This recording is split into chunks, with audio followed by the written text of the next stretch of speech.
Greetings, programs. Welcome to another episode here in Stegosaurus Studios. My name is Mike. We're out here in the shop.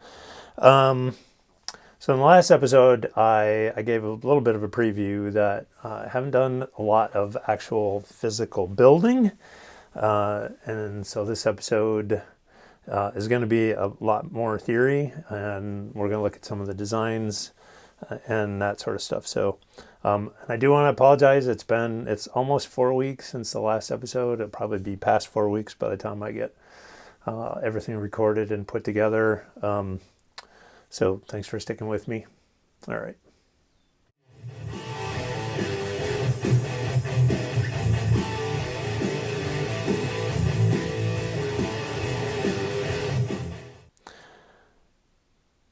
Okay.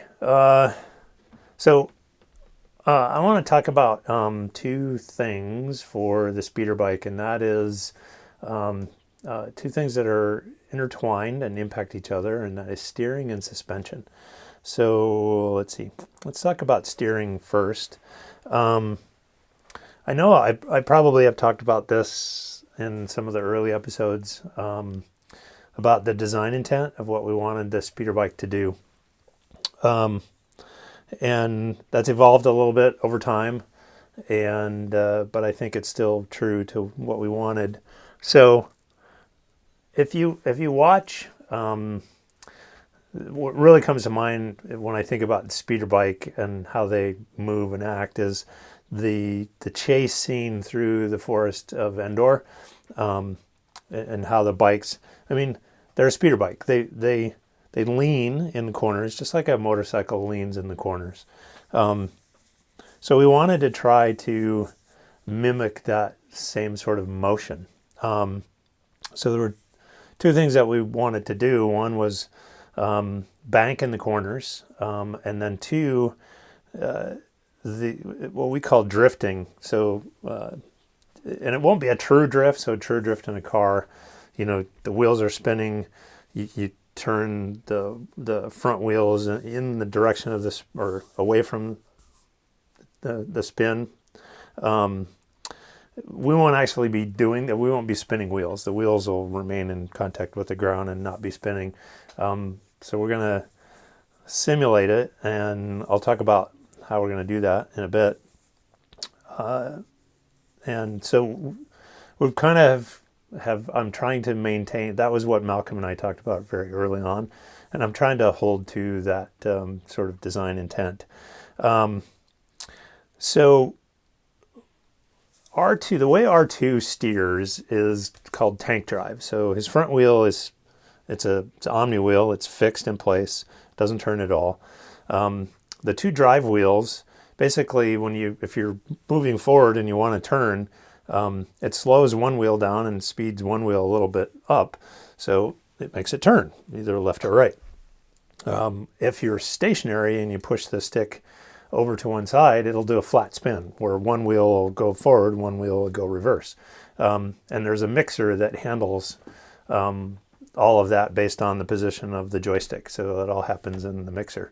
It works great, and we could have implemented that on this speeder bike.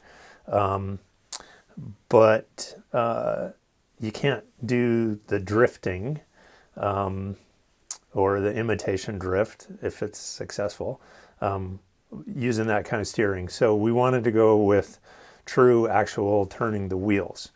And in fact, we want to turn all three wheels. Most of the steering, left, right, handled by the front wheel, but then the back wheel is also able to turn. And that's what allows us to do kind of the things we want to do. So this is how it's going to work. At low speeds, for example, if you turn the front wheel to the right, the back wheels will turn to the left, and that allows you to do a sharper turn. If you have the two back wheels fixed straight ahead, you have to do very wide turns. Otherwise, you start to drag wheels. You actually want to hold to what's called Ackerman steering geometry, which if you want to go look it up, there's a great Wikipedia entry on it that I'm intimately familiar with. So anyway, the back wheels turn opposite direction of the front wheel in order to make a sharp turn. In the drift scenario, that's at high speed. If the front wheel turns to the right, the back wheels will also turn to the right, not as much. And Malcolm and I we kind of disagree. He thinks it's going to look like a drift. I think it's just going to look like a big radius turn. But we're going to build it, and we're going to program it. We're going to test it, and we're going to see which of us was correct in our predictions. So, and then with three-wheel steering, if you design it right, it actually allows what I'll call some trick maneuvers.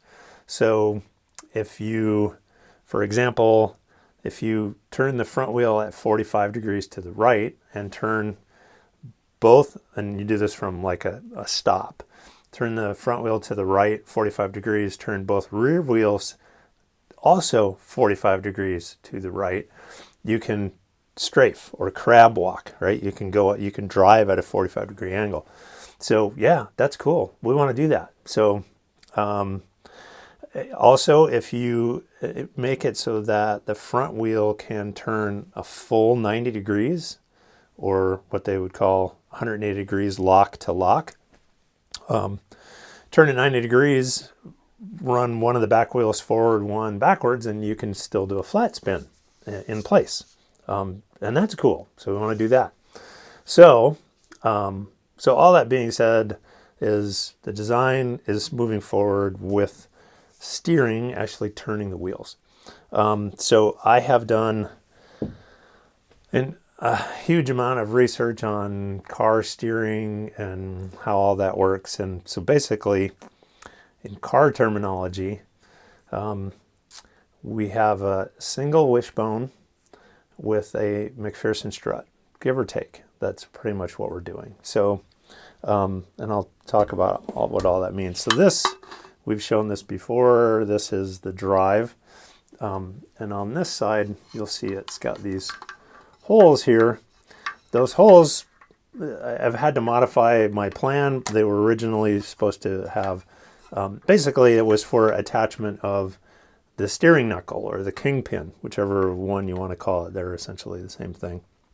It was going to be aluminum extrusion. It's probably not going to be, and I'll show that when I actually start looking at the CAD. So you want the steering knuckle or the kingpin as close to the wheel as possible.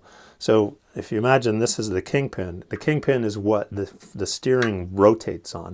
So basically, if the kingpin is right here, the wheel will rotate like this. It's essentially rotating around the kingpin because the kingpin is fixed to the frame. But you want it, because you don't want it way out here, because then you're making this big arc. You want it as close as you can as possible to minimize the amount that the wheel is moving forward and back. So I will have basically the pivot point as close to this as possible. And again, we'll look at that when we get to the CAD. The front wheel is, I have two designs. I have yet to actually sit down with Malcolm to go over the two designs. It's been problematic for me to figure out, and I have no idea where the rest of this video is going to go, but it's possible that I'll show some of the failed designs and sketches on that I've done on my iPad. So that is steering. And then now I want to talk about suspension. So R2 has no suspension. His wheels are fixed in place, front wheel, back wheels. And when he hits, when you drive R2 like over a threshold of a door, it can be a pretty big knock, or cracks in the sidewalk if you're driving him down the sidewalk, or cobblestones, or any of the surfaces that, let alone a desert on Tatooine. And then I have a mouse droid, which I was driving around in the cul-de-sac outside my house, and I ran it into a crack between the sidewalk and my driveway, and I broke it. because it was that big of a shock. So my personal experience with the Droids is that suspension would be kind of nice to minimize those shocks. So initially I thought, well, I'll look at motorcycle shocks or mini bike shocks, and they're all, I mean, this Droid, I mean, he's 3D printed, right? Here he is. Hey buddy, wake up. It's not going to be very heavy, and most of those shocks are rated like 400 pounds, 500 pounds, 600 pounds. So I had a hard time finding, or at least in my brain, I was having a hard time finding anything what to do. So I'm a mountain bike rider, and so I'm pretty familiar with mountain bike shocks, and that's what this is. So this is an air adjustable mountain bike shock. It's inexpensive, this one. I have expensive ones on my mountain bike, but this one is cheap. I've yet to test it. So my thought is let most of the air out of it to make it as squishy as possible. And one of these on each of the rear wheels, and we might talk about what's going on in the front. So that is what I'm planning on implementing, and I've done the CAD work on it actually, and we'll show that I guess right now. Let's go sit in front of the computer and we'll look at the CAD. Okay. All right, we've moved from the shop to the computer. This is probably not the best way to do this. I don't know how to record video on the computer, and I'm not willing to learn how to do it for this. So we're just going to have to put up with this. So this is a look at the frame progression, and this actually shows, here we've got the drive motor. We've got frame members made out of 80-20 extension, or extrusion, excuse me.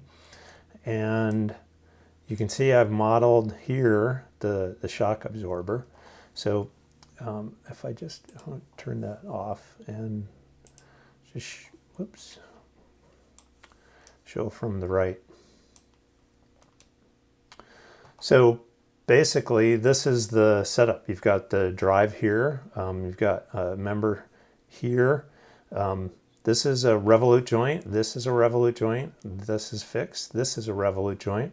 So if you grab the member and move it up and down, you get shock absorption. So this is a sliding joint here. So so basically every time it hits a bump, it goes in to the shock absorber and comes back out. So that's the plan. So one difference between this setup and a car suspension normally is a double wishbone. So there's a second control arm, fixed control arm that comes out, and it has a pivot here and here on the wheel. And basically the intent of a double wishbone suspension is to keep the wheel straight up and down, because tires are not like the caster that we have here is rounded on the bottom, but the tires in your car are flat on the bottom. And you want to keep that flat on the road. And so a double wishbone, its intent is to have the wheel move up and down from a shock perspective, but maintain that straight up and down position. With a rounded wheel like this, we don't care. And in fact, we kind of want to make it tilt like that because we're trying to make it bank in corners. So we only have a single control arm, a single wishbone, to use that terminology. And that's why the wheel kind of tilts as it goes up and down. So anyway, that is the shock. And then if we move to the top,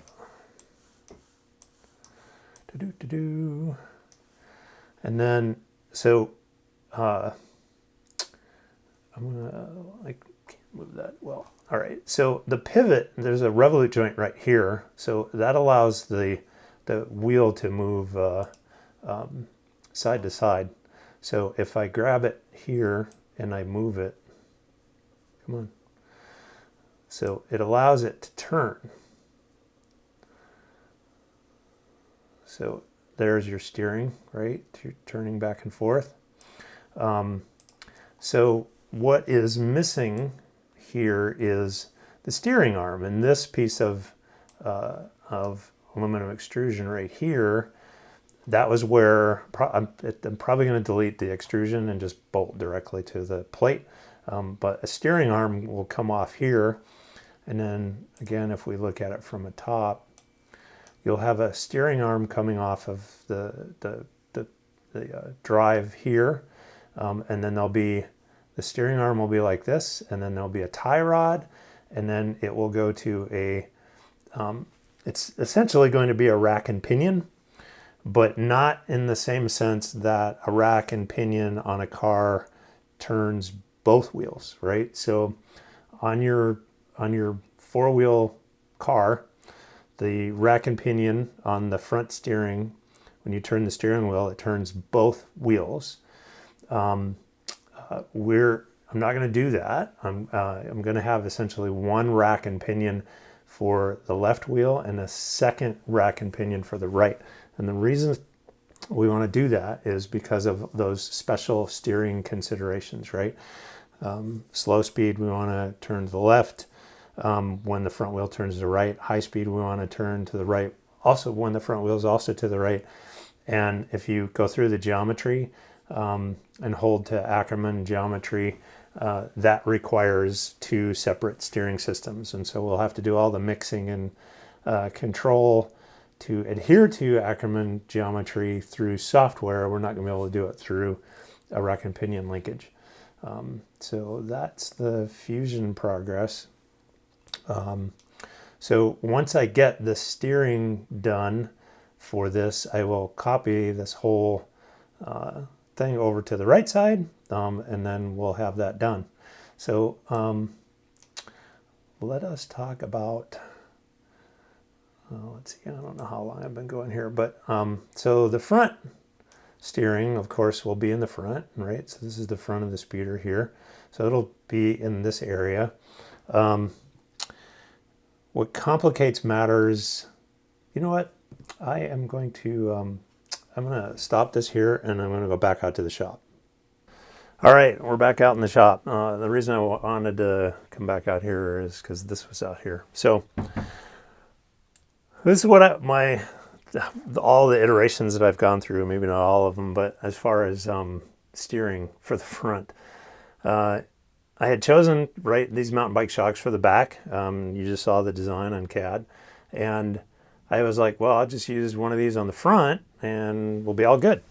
And so, and I was thinking, well, I'll just, this is our front wheel, right? So we'll just take our front wheel and we'll make a little U bracket, and then we'll just put that on top of the U bracket, and then we'll connect that to the frame, it'll be a shaft coming off this, and with a steering arm on it, and we'll just turn it. That's all well and good, except these are pivots. These are actual bushings in here, and they turn. So if you just put that in between a bracket and a drive shaft, and it'll just fold. It'll just collapse under weight. So I was like doing all kinds of different iterations to figure out how to support it, and every time I did it, I then realized I had screwed it up. I would put like on a mountain bike, you essentially have a triangle, right? You've got this in between an arm that goes down to the wheel and another arm that goes out, and then this goes up and down. So initially I thought, I'll do that, but then you can't steer it when it's that way. So I have, like I said, I have two designs. The simplest and easiest design is to just get front forks for a mountain bike. They're built for that, right? So front fork goes over the wheel. It has the shocks built in. It has a steering arm up top, steer tube that goes through the frame. I have had a very difficult time finding an air adjustable shock that's small. I've been looking at kids' bikes. Most kids' bikes, when they're that small, are fixed. They're not air adjustable shocks. I have found one. It's expensive. It's $450. I'm not sure I'm ready to spend that kind of money on just on a single component, but anyway, that's the situation. So the front suspension is still in a state of flux. Right now I'm working on the steering. I'm calculating with trigonometry. Maybe that'll be a future video, is to go through all the trigonometric equations for figuring out Ackerman steering. That's actually a good idea. So we get a math lesson as well as a YouTube video. So I'm going to end here. I feel like I've been talking forever, so this is probably going to be the whole episode. It's just me rambling along like an idiot. Yeah, so thanks for sticking with me. I promise I'll build stuff again someday for this guy, because he's getting real antsy. He wants me to build this speeder so he can go drive around. So take it easy. Thanks for tuning in.